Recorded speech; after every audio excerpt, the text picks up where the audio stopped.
Welcome to Focus English with Cece. Hi friend, welcome back to my channel where we learn English through stories. Today, I want to share a very special day with you. A day I didn't use my phone at all. Have you ever tried that? No messages, no social media, no music, just you and the world around you. How do you think you'd feel? Nervous or peaceful? For me, it happened completely by accident. Are you ready? Let's begin. That morning, I woke up a little late, had a quick breakfast, put on my coat, grabbed my bag, and rushed out the door to catch the bus. At the bus stop, I reached into my bag to check the time and realized my phone wasn't there. I checked again and again. Nothing. I had left it at home. Panic hit me. Without my phone, how would I know the time? What if someone sent me an urgent message? What if something happened? I felt nervous and a little lost. But while waiting for the bus, I started to look around. Almost everyone was staring at their screens, scrolling, typing, tapping. And me? I was just standing there, not knowing where to look.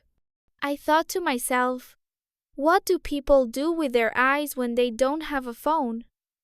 So I began to observe. A small cat walked slowly along the sidewalk. A little girl held her father's hand and pointed at the blue sky. Sunlight poured through the trees, turning everything golden. I smiled. I realized that when I put aside notifications and social media, I could focus more on the real moment, listen more deeply, and feel truly connected to the people around me. At work, I realized I didn't remember the meeting time because my schedule was on my phone. I had to ask a coworker, and surprisingly, during lunch, without my phone to hide behind, I sat with two colleagues I rarely spoke to. We talked about food, movies, and weekend plans. One told a funny story about her dog, and I laughed so hard I almost dropped my fork. At that moment, I thought, sometimes we rely too much on our phones for entertainment and miss chances to connect in real life or discover things around us. In the afternoon, I had to send a letter.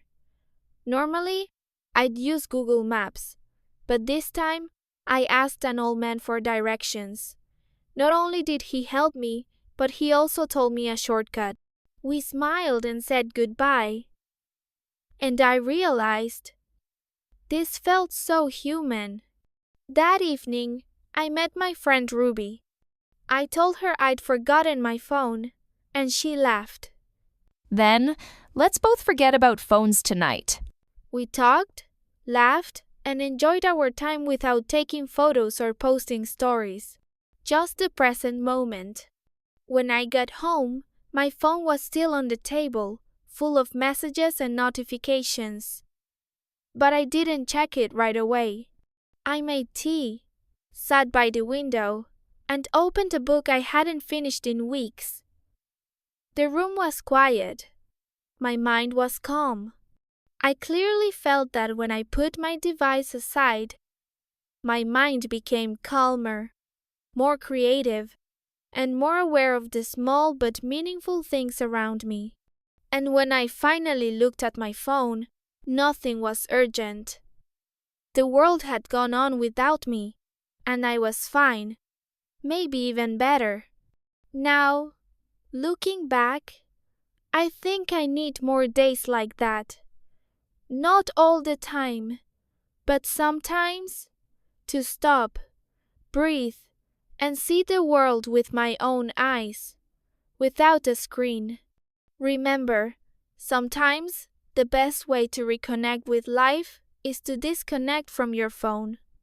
Try it for a day. You might be surprised at what you discover. And now, as we always do after our story, Let's take a moment to learn some useful vocabulary from what you just heard. These are words and phrases you can use in your own English conversations. Listen carefully, repeat after me, and try to remember them. Freeze. To stop moving suddenly because of fear or surprise.